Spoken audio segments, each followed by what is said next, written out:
Hello, hello. Blessed Sunday, everyone. Gusto po kayo?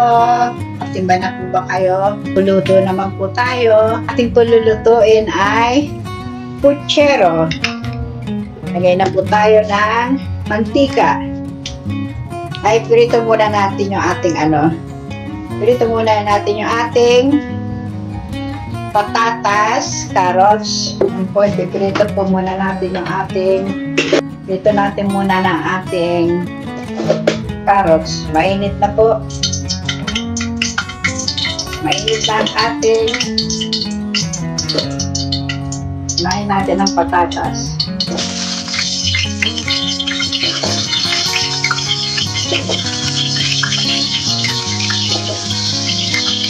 Yan ang ating pucherong lento. Ang ating lulutuin at lento Sunday.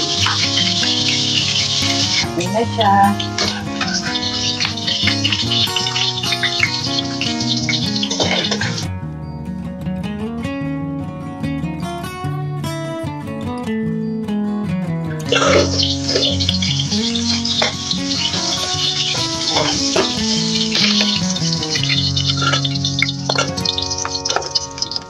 Sunod po ay saba naman ang ating ipiprito.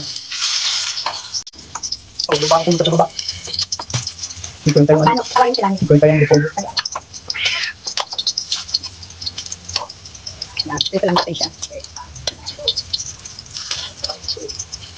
Dito lang. Nasa pa. Dito na rin tayo mag-visa. Kasi po konti lang naman yung mantika niya eh.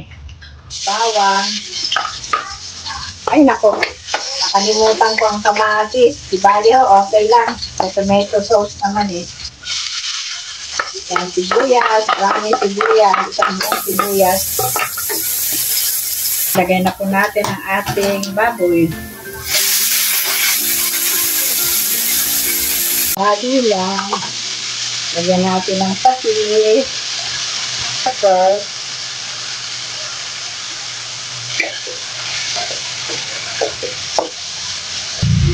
para makikita natin tomato paste. Para maluto ang ating tomato paste.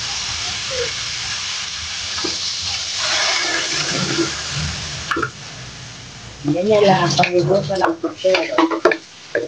Para mag-ibuso yan. Hindi ng tubig, kalambutin. Natin.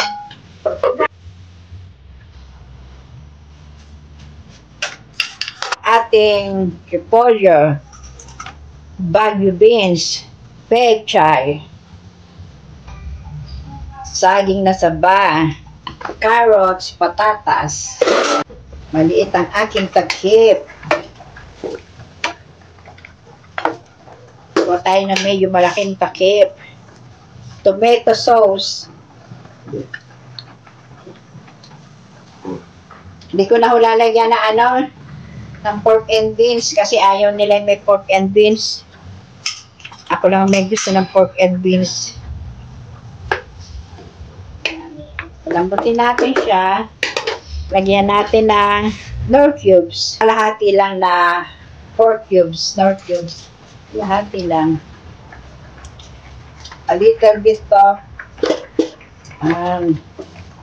dami-dami. Takmak po natin. Hintayin po natin lumambot ang ating baboy. Yan po. Medyo malambot na po ang ating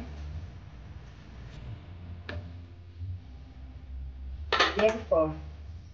Lagay na po natin ang ating carrots.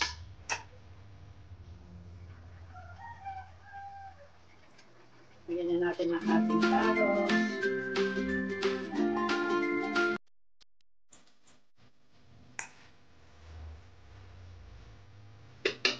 Kung akong red bell peppers na lagay na rin natin ito para kasaya.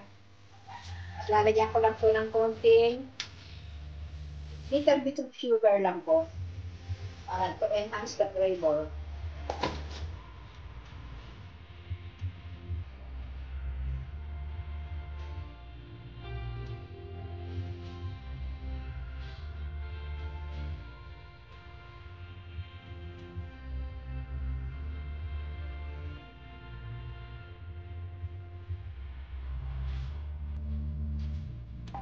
ating bell pepper.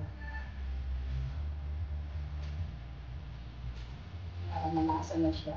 Sayang nakita ko sa dapat lalagay pa. Kaya natin dito isang tabi ang ating saging. Then, lagay na rin natin ang ating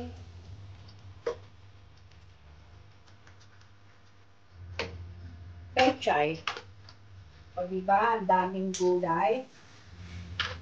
Healthy.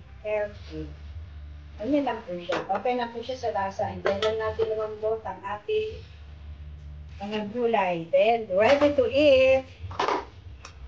Pwede na tayong kumain. Gulay. Pwede na natin patayin. At iitin. Kahit tayo.